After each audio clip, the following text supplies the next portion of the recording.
Türkmen tarihine hoş geldiniz. Bu hafta yine Türkmen tarihinde 8. bölümde Maraş Sancağı Türkmenlerini Dulkadirli özelinden Dulkadirli mimarisini ele alacağız. Yine birlikte bu programı Celil Arslan, Profesör Doktor Celil Arslan hocamla birlikte yürüteceğiz. Hocam hoş geldiniz. Teşekkür ederim. Hoş bulduk. Sağ olun. Nasılsınız hocam? Sağ olun. Siz nasılsınız? Teşekkür ediyorum hocam. Bizler Evet, de arada bir bayram girdi. Tabii ki öncelikli olarak geçmiş bayramınızı da tebrik ederek bugünkü programa başlayalım. evet. Çok teşekkür ediyorum hocam. Ben de Ramazan bayramının paylaşmak, müminlerin, Müslümanların paylaşmak adına Ramazan bayramı diyorum. Kurban. Özür dileyerek Kurban Bayramı'nın paylaşmak olduğunun idrakiyle güzel bir bayramlaşma haftasından sonra yine birlikteyiz değerli Türkmen tarihi izleyicileri. Tabii Maraş tarihini Maraş Sancağı özelinden devam ediyoruz. 1 ile 8. bölüme kadar, bu bölüme kadar Profesör Doktor Celil Arslan hocamla birlikte Maraş Sancağı'nı birlikte yürütüyoruz, götürüyoruz. Bu hafta da programımızın sonlanmasını ümit ederek programımızın konusunu Dulkadirli mimarisi üzerine bina etmiş olduk. Evet. Hocam Dulkadirli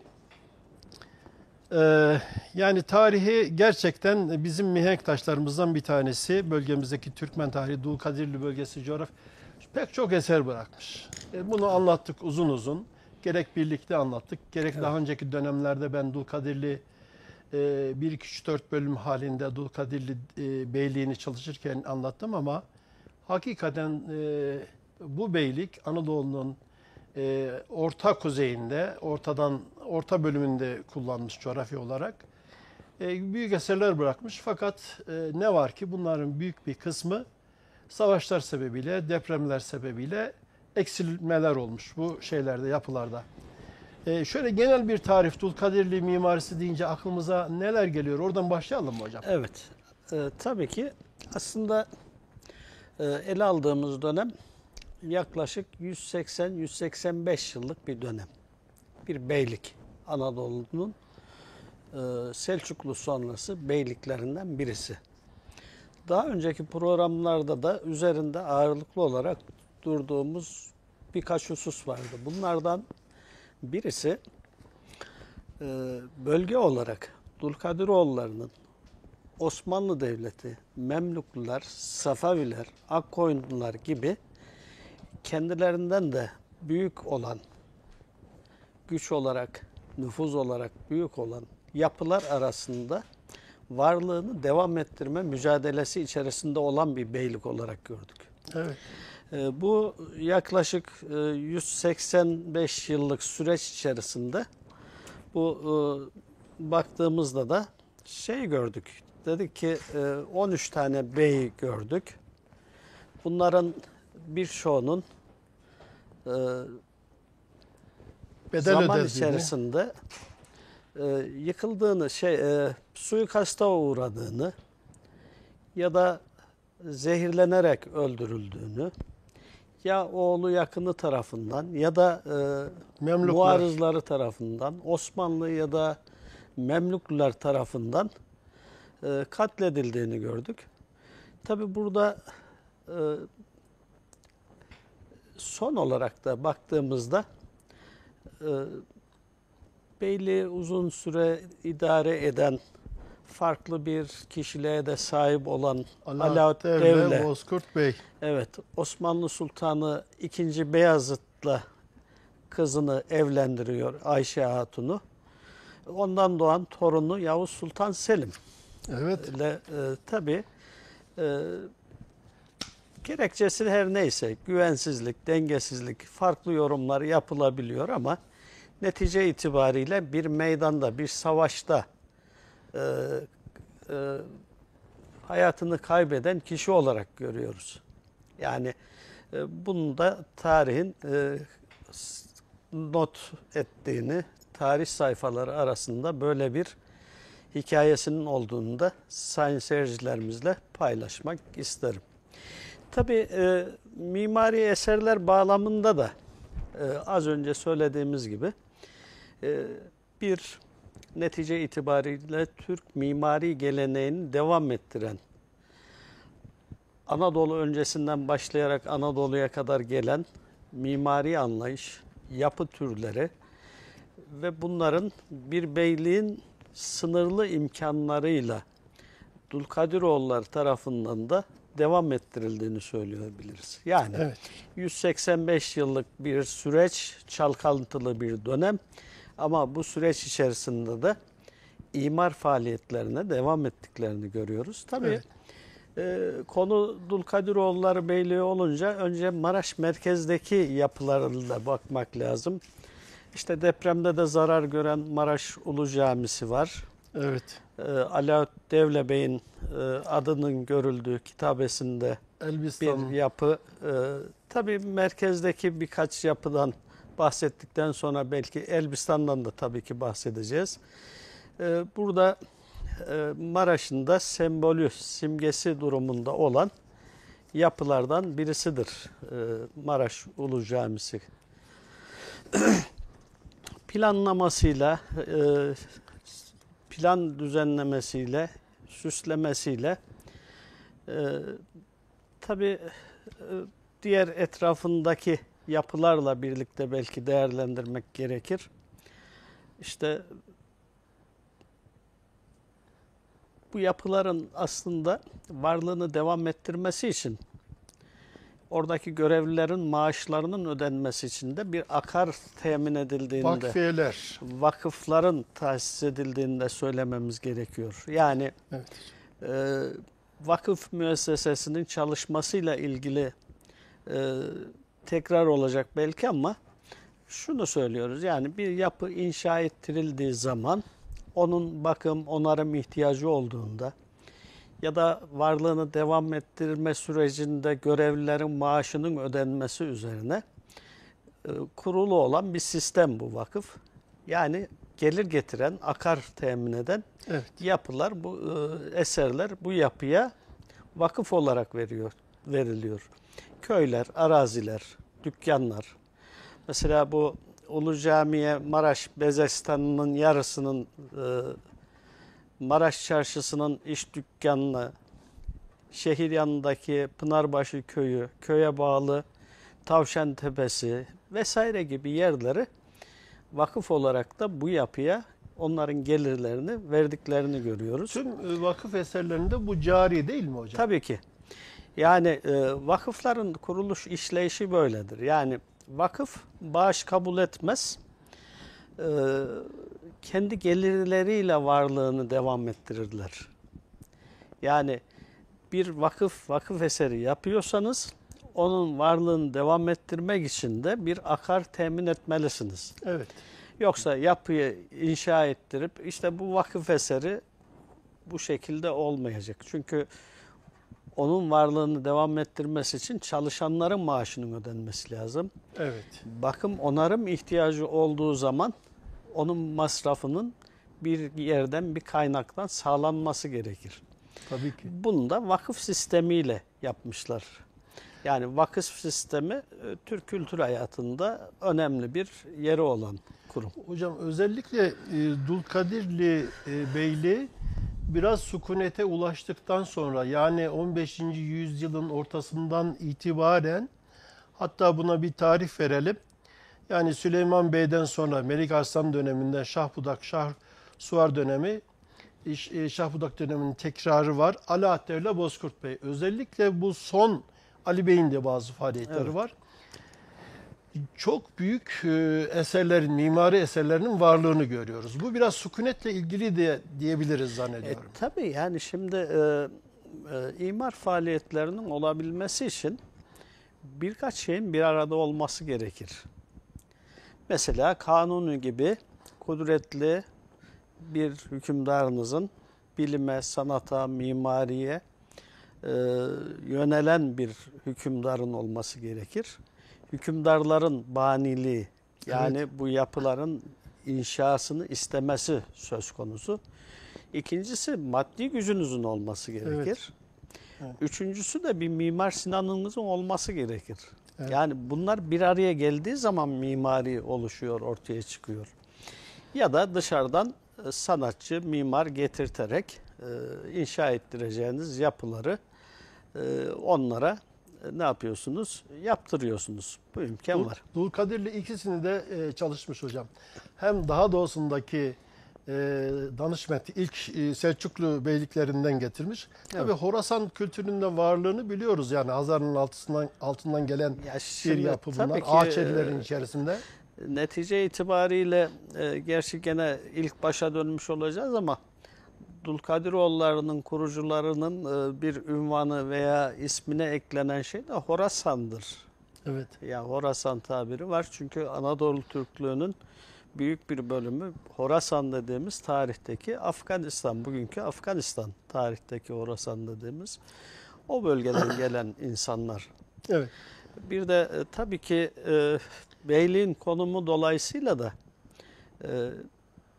Anadolu'nun Arap ülkelerinden esinlendiği de evet yani çünkü söylenebilir. netice itibariyle Suriye'ye bakan bir yönü var. Memluk Anadolu'ya yönü var. bakan bir yönü var. Tabii Memluk, Osmanlı, işte Karamanoğulları da dahil olmak üzere bu şekilde bir konumda. Maraş merkezdeki yapılardan şöyle kısa isim olarak bahsedecek Evet hocam, olursak size işte bir zahmet. taş medrese var. Alaaddin Devlebey yaptırmış. Onun dışında Hatuniye Camisi var. İklime Hatun Mescidi var. Mihriban Köyü Camisi var. Köylerde camiler var.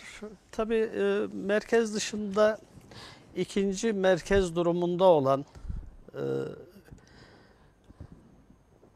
Dulkadiroğulları için önemli bir yer olan Elbistan da önemli. Aslında ilk merkez de Evet, diyebiliriz evet, buraya. Elbistan'da Çünkü 8 yıl yapıları kalmış var. başkent olarak Kahramanmaraş. Tabii burada Alaaddin Devlebey Camii olarak geçiyor ya da Cami-i Atik olarak geçiyor. Evet. Bu yapı Elbistan'da. Mahallelerinden birinin adı Alaaddin Devlebey Camii adını da taşıyan bir cami mevcut değil. Vakfiyesi var.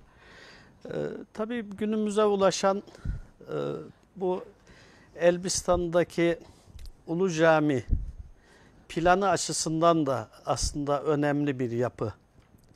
Planı açısından şöyle, tabii biz burada izleyicilerimize yapıların planını sunamıyoruz, vermiyoruz ama Detay konusu biraz. evet, şöyle Osmanlı mimarisine baktığımızda kubbenin merkez alındığını görürüz. Yani tek kubbe altında toplu, geniş mekan elde etmeye yönelik uygulamaların yapıldığını görürüz. Selçukluların yapılarına baktığımızda enlemesine ya da derinlemesine olan düzenlemeler vardır. Evet. Yani harim dediğimiz ibadet mekanı, namaz kılınan bölümler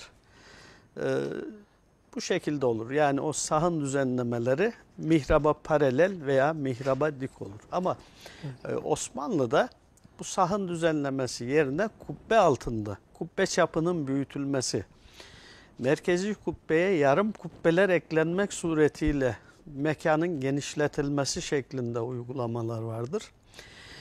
Elbistan Ulu Camisi, Şehzade Camisi'nin bir öncüsü durumundadır. Evet. Yani Mimar Sinan'ın çıraklık eserim dediği Şehzade Camisi'nin planının öncüsüdür. Yani Benzerlik arz ediyor. tabii yani bir merkezi kubbe vardır ve dört yandan bunu destekleyen genişletme çabası olan yarım kubbe uygulaması vardır. Evet. Bu kubbe uygulaması önce Elbistan Ulu Camisi'nde karşımıza çıkıyor. Daha sonra Şehzade Camisi'nde Mimar Sinan bu planı geliştirerek uygulamıştır. Tabii burada Elbistan'da Ekmekçi Mescidi, Ergani Köyü Mescidi gibi yapılar var. Hocam biraz daha bunu özet geçersek Kayseri'ye de zamanımız olabilir mi? Şöyle, tabii önemli bir yapı grubu olarak da Afşin'deki Eshab-ı Kehf yapısı var. Yani merkezdeki beyliğin merkezi olan Maraş'taki yapılarını böyle bir isim olarak en azından Evet. ifade ederek sonra belki Kayseri'ye geçirsek daha da doğru Tabii olabilir. ki, tabii Çünkü ki. sadece Maraş ve Kayseri değil, bunun yanında diğer hakim olduğu Pınarbaşı'nda, Gemerek'te, Buralara müsaade ederseniz birkaç cümle ben evet. katkı yapayım hocam. Yeri gelmişken hemen. Şimdi Dulkadirli coğrafyası 1460'lı yıllarda bölge, 1489'da Şah Budak Bey'in gözüne mil çekildi. Tabii o bölgede bulundu. Evet. Aslında Dulkadirli Şehzadelerin yurtlarıdır Gemerek coğrafyası. Evet. Gemerek'in hemen yanından 5 kilometre kuzeyinden Kızılırmak geçer. Karşı taraftaki beldelerin büyük bir kısmı hocam, bugünkü bir kısmı bunların Bozoğa yani Yozgat'a bağlı, bir kısmı Gemerek ilçesine, Çepni, diğer kariyelerin tamamı İsa Bey, İsa bin Mes'ten biliyorsunuz aileden. Evet. Buraların tamamı Dulkadirli Şehzadelerinin yurtları. Özellikle 1465 yılından sonra bölge tamamen Dulkadirli coğrafyası. Evet. Yani 1386'dan başlayarak zaman zaman bu gidiş gelişler var ama neler var orada? Çandır'da Şahruf Bey'in mescidi var. Mescidi var. Evet. Onu siz devam edin isterseniz. Gemerek'te mescit var ve en önemlisi bugünkü Karaözü yani Kayseri, Sarıoğlan Kayseri'ye bağlı olan çok değerli bir eser var. Şahruf Bey Köprüsü. Onu Kayseri yapıları başlığı altında ele alırsak, Kayseri'deki yapılar üzerinde Bir biraz cümleyle durmak söylemiş istiyorum. olalım. Orada Evet. İbrahim Bey Tekkesi. Gemerek'te yine mescitle beraber hemen Sızır'da yine eserlerinin, Çepni'de İsa Bey, İsa bin Mes'te'nin hem 4 tane hamamının var olduğunu, yine Alay Bey ailesine tabi bunlar. Yani Dulkadir ailesine tabi. Hocam kayıtlarda pek yok bunlar. Ben şahsımın saha çalışmaları. Buradaki İsa bin Mes'ten ile ilgili bir mescit var. Sonradan camiye çevrilmiş. Kilise duvarından alınarak yine Dulkadirli mimarisine uygun bir tarzda çok şahane bir eserin var olduğunu biliyoruz. Evet. Ayrıca Akdağ Madeni ile Çepni arasındaki bu 4-5 köyde yurtluk olarak kullanılan, diğer beylerin de iskan olduğu Çandır'dan daha doğuya gittiğimizdeki yerlerde Dulkadirli eserlerinin ayrı ayrı varlığını bir cümle söylemiş olayım. Evet, yani Çandır'dan başka bu Akdağ, Kozan köyünde Şahruf Bey Mescidi var. Boğazlayan'da var. Şahruf Bey Mescidi yine Evet. İlisu köyünde. İlisu'da evet. Evet, Kırşehir'de var. Karayusuf İniköy Camisi var. İğdecik Köyü Camisi, Hanlar Köyü Camisi gibi. Bu bölge Ahmet Dulkadirli Bey'in coğrafyası. Kendisi evet. Hanedan üyesi. Buradan selam gönderelim kendisine. Evet. Ahmet Dulkadirli Bey'e. Evet. Sonra Kadirli'de var. Bugün Osmaniye'ye bağlı olan Kadirli ilçesinde Ala Mescit var. Haruniye'de Haruniye Camisi var. Vakıfları zaviyesiyle birlikte görülüyor. Antep'te Alaaddin Bey Camisi var. Bugün Ali Dola adıyla anılan bir cami. Alaaddin Devle Bey gene camiye vakıflarda bulunarak, vakıfederek bu yapının da varlığını devam ettirmesi için gelir getirici kurumlar koymuşlar. Tabii medrese örnekleri var cami dışında. Bu Maraş merkezde İmaret Medresesi var. Bağdadiye Medresesi var. Taş Medrese var. Tabii burada şunu anlıyoruz. Beylikler de olsa, devletler de olsa tüm yapı türlerinin, gruplarının varlığını devam ettirdiğini, eğitim müesseselerinin çalıştığını, zaviyelerin olduğunu görüyoruz. Yani netice itibariyle beylik de bir devletin nüvesini teşkil ediyor. Evet. Bu anlamda da bu tüm yapı grupları inşa edilmiş olarak görüyoruz. İşte Taş Medresesi gene Alaaddin Devlebey zamanında yapılmış Kahramanmaraş'ta. Kadı Medresesi gene Maraş merkezde bulunuyor. Bir de Hatuniye ya da Şemse Hatun Medresesi var.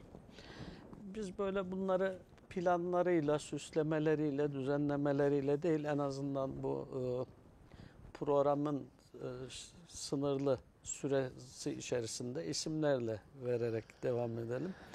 Bu Antep'te Nusrettin Mehmet Bey Medresesi var. Evet, Nasrettin Mehmet Bey diye de bilinen. Evet. Sonra Elbistan'da Hatuniye ya da Sadiye Medresesi var. Gene Afşin'de bu Eshab-ı Keyf yapı topluluğu içerisinde ya da o yapıların bulunduğu yerde Eshab-ı Keyf Medresesi var. Bu Kadirli'de Kasım Bey Medresesi var. Mesela Kudüs'te Kadiriye Medresesi olarak geçiyor. Bu da beyliğin coğrafi olarak ulaştığı noktayı ifade etmesi bakımından önemli. Diğer bir yapı grubu zaviyeler. Zaviyeler de gene bir tasavvuf hareketi olarak bir tarikat mensuplarının kullandığı yapılar bunlar. Belli bir şey, onun bendelerinin geldiği, birlikte o tarikata ait ritüellerin yapıldığı, zikir yapıldığı, sohbet yapıldığı, misafirlerin yeme, içme ihtiyaçları, yatma, konaklama ihtiyaçlarını karşılamak üzere yapılan yapı grubu zaviyeler. Zaviyeler de gene Türk sanatı içerisinde bir yapı grubu olarak kendine has plan düzenlemesiyle, mimarisiyle önemli bir yapı grubunu oluşturur. Hocam bunun ağırlıklı olarak Alaaddin ile Bozkurt Bey'e ve zamanına ve bunların tamamen bir vakfiyeler, yani bu bahsettiğimiz eserlerin camiler, medreseler, türbeler, köprüler, zaviyeler, tekkeler, kaleler, geçen hafta, daha önceki hafta bahsetmiştik. Bunların hepsinin bir vakfiyeye bağlanmış olması nihayetinde bu 16. yüzyılın, yani 1522'de yıkıldığına hesap edersek Dulkadirli Bey'in çok hızlı bir yapılaşma, yani Dulkadirli'de mimari yapının özellikle Alaaddin ile Bozkurt Bey zamanında zirveye ulaştığını görüyoruz. Tabii biz biliyoruz ki bu dönemde de Sayın Hocam, Dulkadirli Beyliği'nin hazinesi tam dolu. Bunu çok iyi biliyoruz. Bunu Osmanlı da biliyor ama konuya girmeyelim, uzun mesele. Evet. Yani işte buradaki elindeki imkanları kendi tebaasına hizmet etmek üzere yapıyor, yaptırıyor ve vakfiyesinde oluşturuyor. Ya tabii burada geçen programlarda da konuşmuştuk. Yani buradaki coğrafyanın sunduğu imkanlar, tarım, ekonomi, hayvancılık, elde edilen gelirler. Burada temel yaklaşım, hayat tarzı şu. Yani Müslüman çok para kazanır ama para biriktirmez, yığmaz. Bunu hayır işlerine harcar. Ve bunu da vakıflar yoluyla gerçekleştirilir. Baktığımız zaman aslında Dulkadiroğulları'nın hakim olduğu bölgelerde zaviye sayılarının çok fazla olduğunu görüyoruz. Tekke ve zaviyeler. Tekke ve zaviyelerin sayılarının çok fazla olduğunu görüyoruz. Bu da din ağırlıklı bir hayata bakış, Evet. hakim olduğu gibi bir şey çıkabilir ortaya. Bir de dediğimiz gibi yapılaşma faaliyetlerinin olması için bir huzur ortamının olması gerekir. Evet. Birikimin olması gerekir. Ve bunu teşvik eden, yapılmasına ön ayak olan beylerin olması önemli. Evet. Bu imkanlara sahip olununca da bu yapı gruplarının inşa edildiğini söyleyebiliriz. Yani baktığımız zaman bir beylik gücünü, sınırlarını zorlayan sayıda sayıları yüzleri bulan zaviyeden söz etmek mümkün. Yani Evet. Çok ilginç hocam. beylik sınırları içerisindeki bu zaviye sayısı oldukça fazla. Tabii burada bu tekke ve zaviyeleri aslında sadece zikir yapılan Hayır. falan yer O anlamada olarak da gelmez. düşünmemek gerekiyor. Mescit var, cami var, medrese var, tekke var ve zaviye var. Evet. Zaviyelerin bir özelliği hocam, tekkeler, o şeyhlerin, onların bir şeyi var. Ben bölgedeki seyitlerle ilgili çalışmalar yapmıştım. Yani özellikle Dulkadirli Beyliği'nin bölgemizdeki yaptırmış olduğu Şahruh Bey'den başlayarak Nasrettin Mehmet Bey'den de başlayarak hatta deminki sözünüzün altını çizelim. Bu beylik hakikaten inanç yönünden yukarıda olan bir beylik. Bunu kabul edelim. Sadece hanedan üyeleri de değil. Yani Dulkadirli Beyliği'ni oluşturan tüm unsurları düşündüğümüzde, Bayatboyu, Beydili, Avşarları da beraber bunun içerisinde kattığımızda gerçekten çok kudretli beyler var. Yani sadece şey değil. Çünkü çok hızlı bir şekilde 6.000'den 12.000'e kadar atlı süvari oluşturabiliyorlar savaş ve şeylerde. Bütün elde ettiği coğrafyalarda da bu altyapıyı kuruyorlar. Özellikle Zeynüddin Karacabey'den itibaren başlayarak ama bilfiil Nasrettin Mehmet Bey, Süleyman Bey'in de etkili olduğunu biliyoruz. Daha sonraki dönemlerde Melik Arslan Bey'in bu Pınarbaşı coğrafyasında neftun olduğunu, Halil Bey'in yine Evet. hakeza. Yani kendi şeylerini de oluştururken mimari yapılarını, tebaasının da kaleleri ve diğer hizmet şeylerini de kastederek onu söylemiştim. Bunları behemahal yapıyorlar. İnanç yönü yüksek. Yalnız tabii bir cümle, şahsımın bir antiparantezi olsun. Sonraki dönemlerde bazı şikayetli ve olumsuz durumlardan dolayı Safevi'ye katılan Dulkadirli'ye tabi kabilelerin ve aşiretlerin de varlığını biliyoruz. Evet. Bunun boyutu daha farklı. Konumuzla ilgili değil. Şimdi zaviyelerle ilgili az önce bahsettiğiniz gibi bir tekke olarak da bunlar işlevi görüyorlar. Burada sadece din eğitimi falan verilmiyor. Mesela salgın hastalıklarla mücadele ya da meyve yetiştirme, ağaç yetiştirme, aşı yapma, budama, bu tür eğitimler de buralarda veriliyor.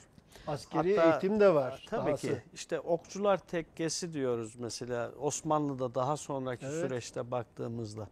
Yani her yaş grubunun eğitim alacağı, her alana yönelik eğitimin verildiği bir yer şeklinde de bunu değerlendirmek mümkün. Mesela tekke şairleri var. O şeyi hocam, tekke ile zaviyeyi şöyle bir cümleyle ayırmış olalım. Tekke daha çok tarikat mensuplarının, yani ehli tarikın mensup olduğu insan belirli bir olgunluk ve eğitim seviyesinden sonra ona verilen bir yapıyı arz ediyor. Fakat zaviyeler daha çok buradan alınan izinlerle sayıları hızla çoğaltılıyor. Yani bir küçük beldede birkaç tane zaviye Aslında bu olduğunu. kurumlar birbirinin yerine ikame edilen, kullanılan da yapı İşte grubu. öyle Yani olsa bile dergah, tekke, zaviyenin kuruluşu zaviye. kolay, yani onu Evet. söylemeye çalıştım. Evet. Demek ki baktığımızda beyliğin hakim olduğu coğrafyada zaten bu coğrafya Selçuklu daha öncesinden başlayarak gelen Türk yerleşim yerleri olduğu için mevcut yapılardan istifade ediyorlar zaten. Yani bir önceki yönetimin, dönemin bıraktığı eserleri, mesela Kayseri için de öyle düşünelim. Yani Kayseri'ye baktığınızda ne diyoruz? İşte Osmanlı'nın fazla eseri yok. Ama ihtiyaç yok çünkü Selçuklu döneminde ihtiyaç duyulan tüm yapılar inşa edilmiş ve bunlar ihtiyaca cevap veriyor. Yani yapılaşma faaliyetinin Osmanlı'da, Selçuklu'daki bir boyutu da budur. Yani ihtiyaç varsa yapı inşa edersiniz. Günümüzde mesela ne yapıyorsunuz? Bir cami yaptırma şeyimiz var. Bir mahallede bir bakıyorsunuz, onlar mahallesine yaptı, biz de evimizin yakınına yapalım gibi. Biraz gerekli midir sorusu. Tabii bunu Şöyle hocam, ihtiyacı dikkate alarak bunları planlamak önemli. Onu demeye çalışıyorum. çok doğru, teşekkür ediyorum. Kayseri şehrini biz incelediğimizde ve anlattığımızda şunu görmüştük. Mahallelerin oluşumuyla birlikte burada mescitlerin, camilerin, medreselerin kurulduğunu, şehrin ve mahallelerin buna göre şekillendiğini, yani manevi yapının, şehirlerdeki manevi yapının bu ihtiyaçtan dolayı mahallelerin de bu paralelde genişlediğini gördük biz araştırmalarda. Ya, toplumun ihtiyaç duyduğu, gereksinim duyduğu, Bunu devletler de yapmamış. şeyler. Özür Evet. dilerim hocam. Şuraya da yani hadi diyelim Osmanlı ne yaptı, ne yapmadı sorusunun cevabı da belki burada. Bu bölgede olan irili ufaklı tüm beylikler, devletler, hatta beyler, Dulkadirli Bey'i, Davut Bey'in 1831'e kadar bölgeyi hükmettiğini biliyoruz hocam. Dulkadirli Bey'i. Evet. Pardon, Mehmet Bey'in torunudur bu. Bölgeye mescit yaptırdığını da biliyoruz. Evet. Osmanlı döneminde bu. Evet. Şimdi genel anlamda tabii Dulkadiroğulları Pardon. Beyliği'nin yaptırdığı eserler üzerinde duruyorduk. Genel anlamda işte Kırşehir'den Malatya'ya doğru, Kadirli'ye doğru, hatta Kudüs'e kadar Maraş, Elbistan başta olmak üzere eserlerinden bahsettik. Tabii Kayseri'de de Dulkadiroğulları Beyliği'nin yaptığı eserler var. Burada Evet. şunu görüyoruz. Bir yere hakim olduktan sonra oradaki yapıları onarımlar yaparak, bazen ilaveler yaparak onları kullanmaya devam ediyorlar. Bu anlamda Kayseri Kalesi'nde Mehmet Bey'in Dulkadiroğulları'nın kullandığını, bazı ilaveler yaptığını ve kendi dönemlerinde yaptıkları ilavelere ilişkinde kitabe koyduklarını görüyoruz. Nasrettin Mehmet Yani Bey. yapılarda bir yapı inşa edildiği zaman bir inşa kitabesi konuluyor. Bir de onarım yapıldığı zaman onarım kitabesi konulması gibi de bir uygulama var. Evet. Yani kitabeler bu şekilde karşımıza çıkıyor. Tabii burada Kayseri Kalesi'nden bahsettik. Bu Kayseri Kalesi'nde de baktığımızda Dulkadiroğulları Beyliği'nin 50 çarpı 50 santim ebatlarında bir mermer üzerine yazılı olan kitabelerinden Kitabesi. söz edebiliriz. Az önce sizin bahsettiğiniz gibi Dulkadiroğlu Nasreddin Muhammed'in oğlu Büyük Emir Hüsami Hasan tarafından 1411 yılında konulan bir kitabeyi Evet. görüyoruz. Hocam çok ilginç. Nasrettin Mehmet kendi evladına sancağın yönetimini veriyor biliyorsunuz. Yani Karamanlarla ileri geri hareketleri var. Kayseri el değiştiriyor sık sık. O dönemde ilk iş olarak kaleyi tamir ettiriyor belirli oranda. Daha sonra da yönetimini evladına bırakıp gidiyor. Evet. Şimdi tabii kale önemli. Kale sığınılan bir yer. Güvenlikte tutulan, bulunulan bir yer. Bunun dışında Büyükbürüngüz Alaaddin Devlet Camisi Evet. var. Bugün Büyükbürüngüz kasabası artık mahalle olarak geçiyor. Sultan Alaaddin ve Alaaddin Devlet isimleriyle anılan bir yapı. Tabii mimarisi üzerinde durmuyoruz ama burada kitabesiyle, mimarisiyle bir yapı. Sonra Kayseri Melik Gazi Camii Kebir'de bulunan bir Nasriye ya da Hatuniye medresesi var. Bu çok değerli hocam. Maalesef yok. Evet. Bir Bu kısmı. aslında Selçukluların uyguladığı medreselerde bir plan şeması var. medreseler eğitim yapıları. Tabii onlarda bazı mimari terimlerle de seyircilerimizin şey yapmak istemem. Ama bir eyvan düzenlemesi var. Avlu revak düzenlemesi var. Yani kısaca plan düzeniyle Selçuklu geleneğini devam ettiren tek katlı, açık avlulu, iki eyvanlı olarak yapılan bir medrese ve bu medreseyi de gene Dulkadiroğulları Mehmet Bey mi hocam? Nasurettin Mehmet Bey inşa ettirmiştir. Tabii 1432 yılı olduğunda söyleyelim. evet, burada tabii bu medreseyle ilgili sosyal medyada da bazen şeyler görüyoruz. İşte bir özel mülkiyette olduğu için günümüzde Evet. ne yapıyor? Netice itibariyle mülküyle ilgili tasarrufta bulunmak durumunda, satmak istiyor, kiraya veriyor falan. Bu aslında Kayseri'de tabii ki baktığımız zaman mimarisiyle, düzenlemesiyle önemli bir yapı. Tarihi süreç içerisinde onarım gören falan bir yapı ama netice itibariyle bir tarihi anıt, önemli bir yapı. Kitabesinde bir cümleyi okuyayım hocam müsaade ederseniz. Bu medrese büyük emir. Sizin çalışmanızdan okuyorum hocam. Estağfurullah. Celil hocamın çalışmasından.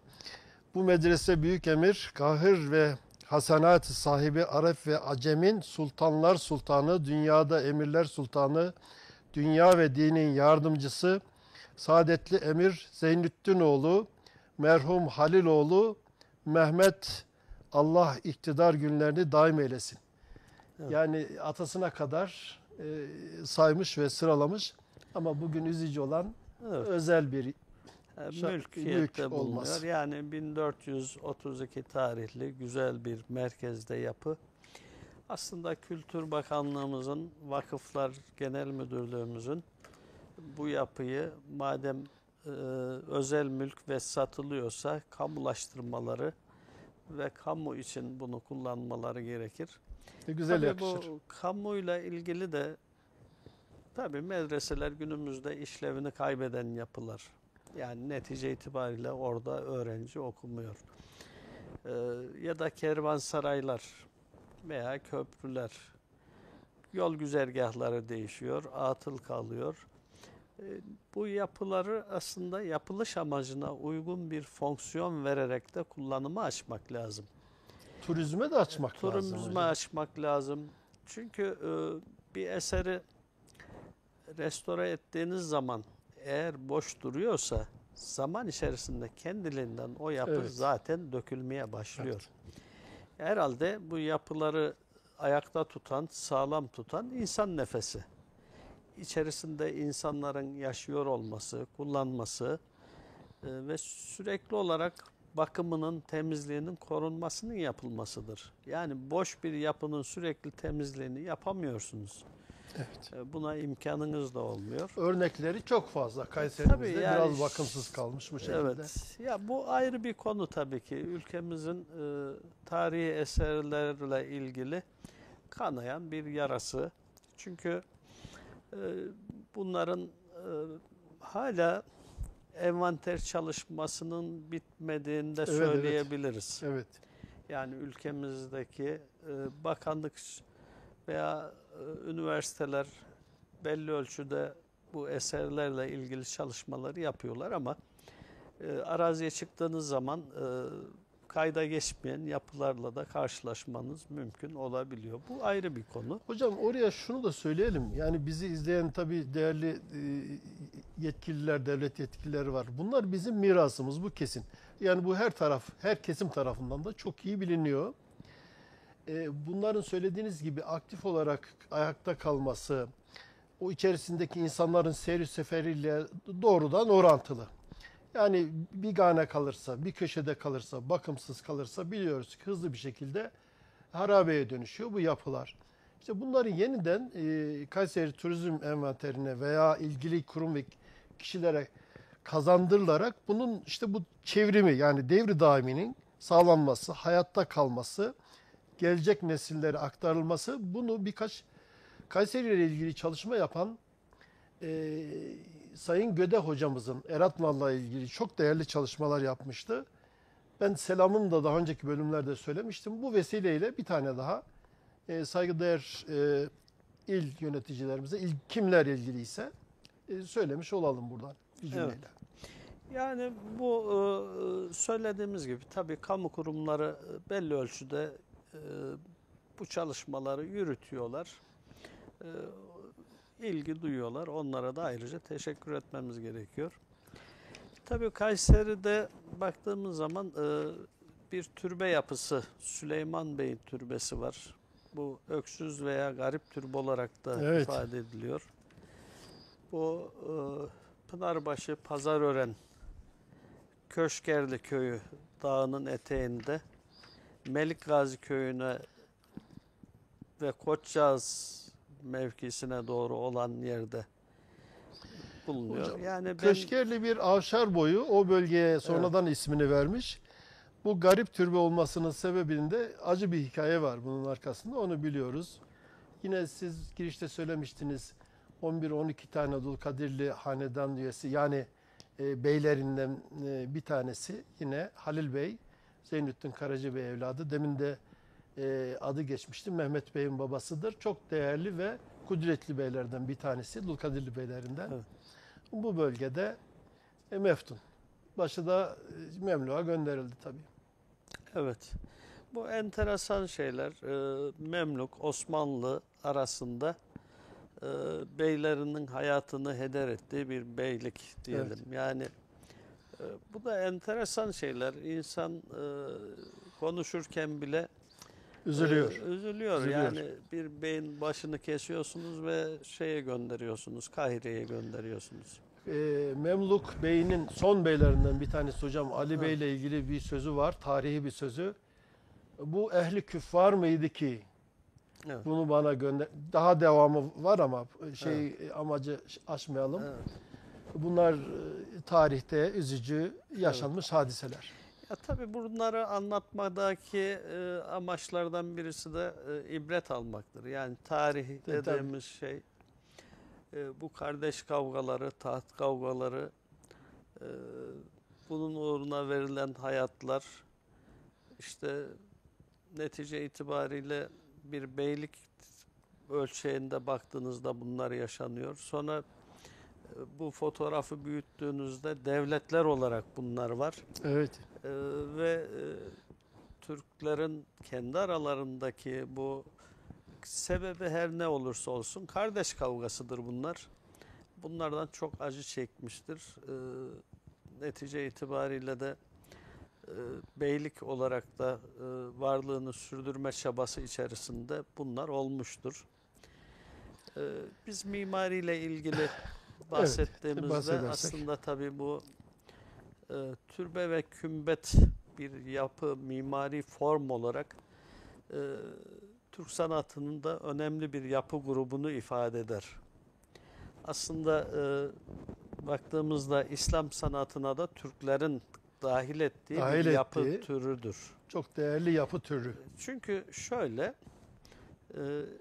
erken İslam'dan itibaren mezar anlayışı, Evet. ölülerin defnedilmesi konusundaki uygulamalarına baktığımızda genel anlayış şudur. Yani en iyi mezar en çabuk kaybolan mezardır diye. Evet. Yani sahabelerin falan mezarına baktığımızda bunlar gayet basit.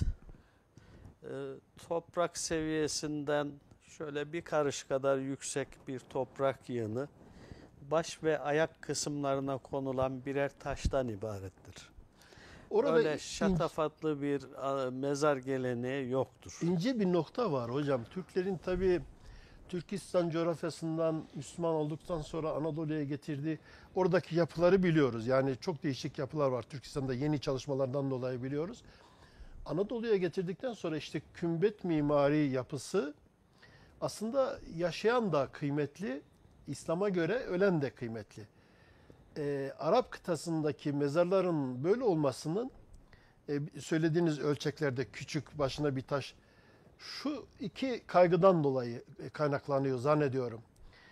bundan önce biliyorsun İslam'dan önce puta tapma ve yapısı vardı. Mezarları da aynı şekilde aşırı tazim gösterilen yer olmaktan çıkartmak. Ama elbette biz biliyoruz ki Türk'ün geleneğinde, İslam'ın geleneğinde mezarlara saygı, hürmet, taziye var. Yani burada bir beis yok. Ta ki işte Türkler, Müslüman Türkler medeniyetinin ortasına bu binaları yerleştirdiler. Bana göre doğru da yaptılar. Şahsi kanaatim. Ya şimdi şöyle, e, tabii bir Müslüman Araplarında kendilerine has bir kültürleri var. Müslüman olan her toplumun milli seciyeleri farklı ve bu farklılıklardan doğan kültürel unsurları da var.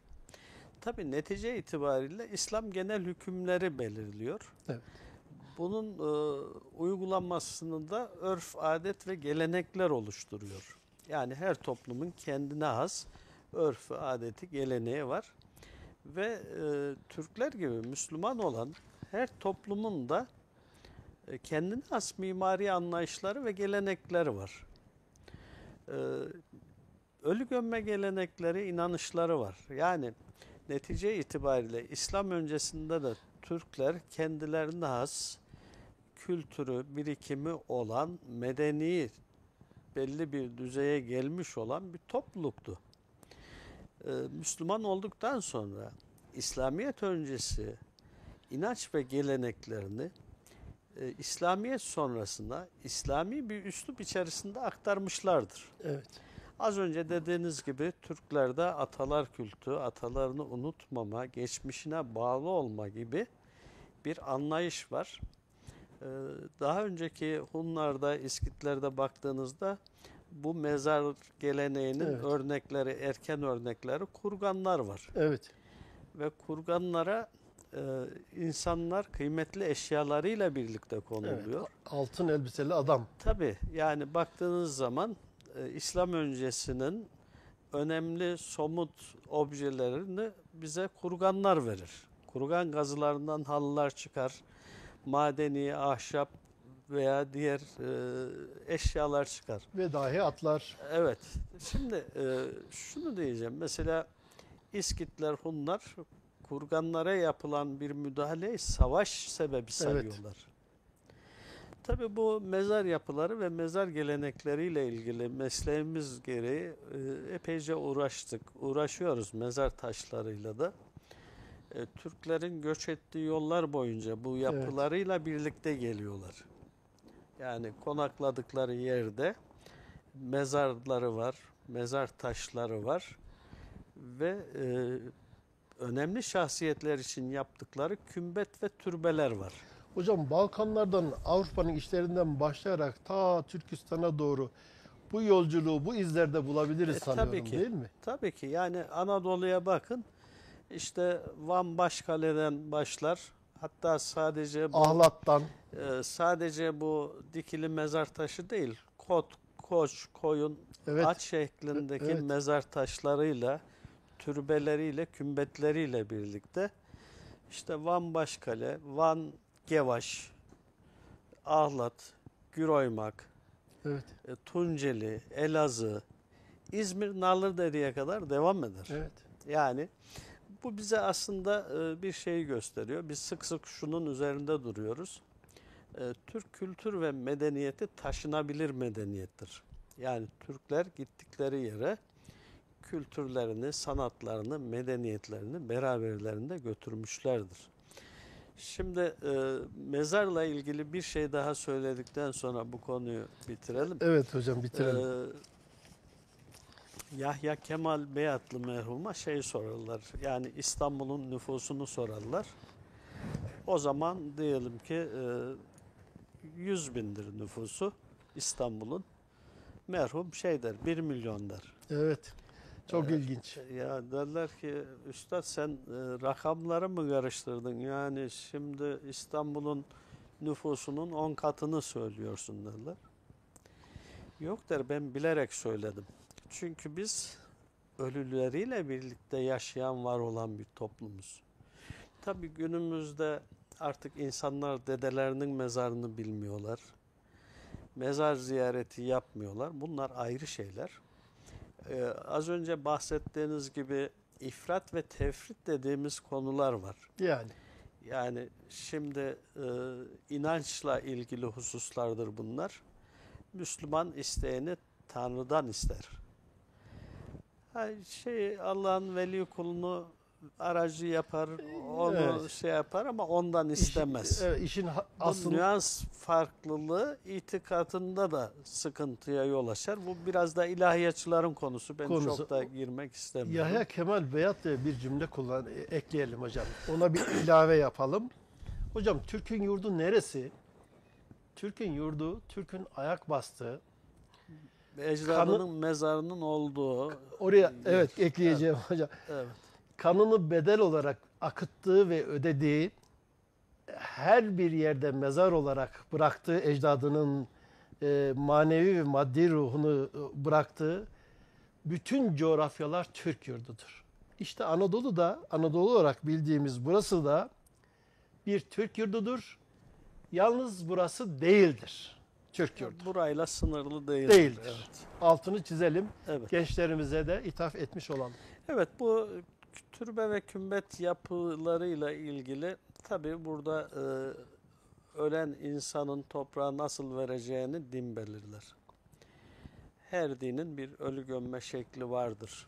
İslamiyetle birlikte de ölüler toprağa konur. Sonra bu kümbetlerde işte Kayseri'de de çok örnekleri var. Hocam son birkaç dakikamız kalmış. Öyle mi? Biz Evet. o zaman netice itibariyle bir mezar anıtı olarak bunu Hocam ifade şu edelim. şeye değinmeden geçmeyelim isterseniz.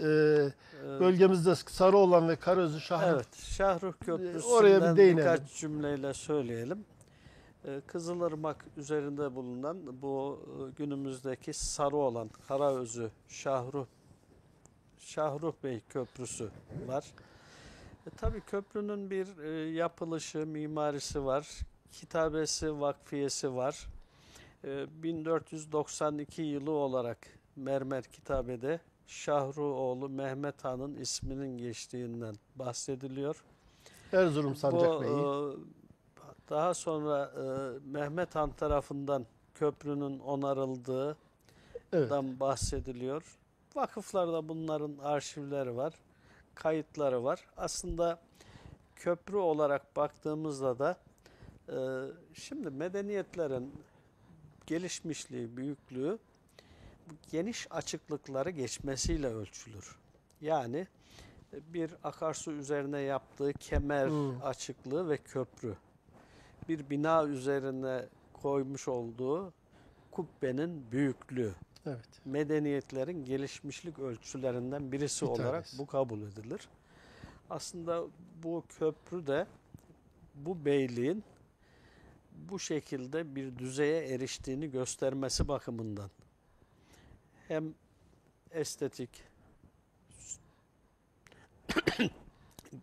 kemer gözleriyle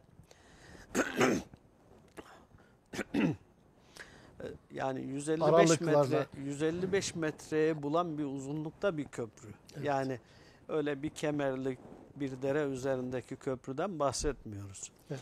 150 metre uzunluğunda bir köprüden bahsediyoruz. İşte kemer açıklıkları 12 metreyi bulan bir köprüden bahsediyoruz.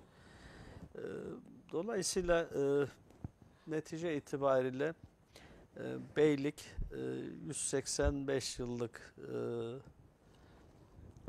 ömrü içerisinde kurumlarıyla, yapılarıyla hoş bir sada bırakmış. Beylerini işte söylediğimiz gibi Alaaddin Devlebey dışındakileri o meydanda, savaş meydanında torunu Yavuz Sultan Selim'in askerleri tarafından yenilgiye uğratılmış ama diğerleri büyük ölçüde hazin bir sonla yani suikastlar, zehirlenmeler bu şekilde hayatını kaybettiği bir dönemden bahsediyoruz. Ve Anadolu Türklüğü içerisinde de önemli katkılar sunan bir beylik olarak varlığını bu şekilde devam ettirmiş ve en nihayetinde Osmanlı topraklarına katılmış. Hocam çok teşekkür ediyorum. Dulkadirli ülkesi değerli konuklarımız. Biz 8 bölüm çalıştığımız Maraş Sancağı içerisinde Dulkadirli'yi altını çizerek son bölümlerde Sayın Hocamla birlikte daha önceki bölümlerde de şahsım uzun uzun konu etmiştim. Dulkadirli ülkesi hocamın da söylediği gibi bir Türkmen deposudur. Et-Devletü Türküdür. Maraş, Kayseri, Kırşehir, Ankara, Yozgat, Darende, Sivas, Harput, Malatya, Adıyaman, Diyarbakır, Urfa, Antep, Amik, Antalya, Amikovası, Antalya, Trablusam, Şam, Halep ve Kırşehir bölgesinde daha sayamadığımız özellikle Çukurova coğrafyasının daha alt kısmına Halep ve Şam'a kadar olan coğrafyada Adıyaman'dan başlayarak daha kuzeyde Darende, Harput bölgesini uzun yıllar, 200 yıl yönetimi altında bulunmuş olduğu dönemde 3 tane imparatorlukla birlikte hayat memat meselesi bir Türkmen beyliğinden bahsettik. Biz de mensup olmamız hesabıyla, bölgeden olmamız hesabıyla Kayseri TV1'den iftihar ederek bu yayını Sayın Celil Arslan hocamla birlikte sunduk. Bir eksiğimiz kaldı. Önümüzdeki dönemlerde bunu yeniden gündeme getirir. Huzurlarınıza çıkabilir miyiz? Onun çalışmasını yapacağız. Ona göre hareket edeceğiz. O da Dulkadirli coğrafyasının Osmanlı'ya geçişinden sonra 1522 yılından sonra 1923 yılına kadar olan bölümü, tarihi. Bu son derece önemli. Şahsımın da çalışmış olduğu bir dönemdir bu. Bunu önümüzdeki haftalarda tekrar gündeme getireceğiz. Celil Arslan hocam, çok teşekkür ediyorum. Sayın hocam. Ben de faydalı olabildiysek ne mutlu diyorum. Bu imkanı verdiğiniz için ben de size teşekkür ediyorum. Tabii kronolojik olarak bir Maraş bölgesini ele aldık. İşte Beylik, Dulkadiroğulları üzerinde biraz genişçe durmaya çalıştık. Tabii netice itibariyle sizin ifade ettiğiniz gibi Osmanlı hakimiyetine geçişi ve Cumhuriyete kadar olan serüveninde tarihi süreç içerisinde ayrı bir yer tutar. Çok teşekkür ediyorum hocam. Ben teşekkür ediyorum. Sağ olun. Değerli TV1 izleyicileri, bizi izlediğiniz için teşekkür ediyorum. Tarihle kalın. Tarih elbette bizim köklerimizi yani binlerce yıllık oluşturmuş olduğumuz medeniyet yapılarımızı ilgilendiren bir konu. Bizi izlediğiniz için teşekkür ediyorum. Hoşça kalın.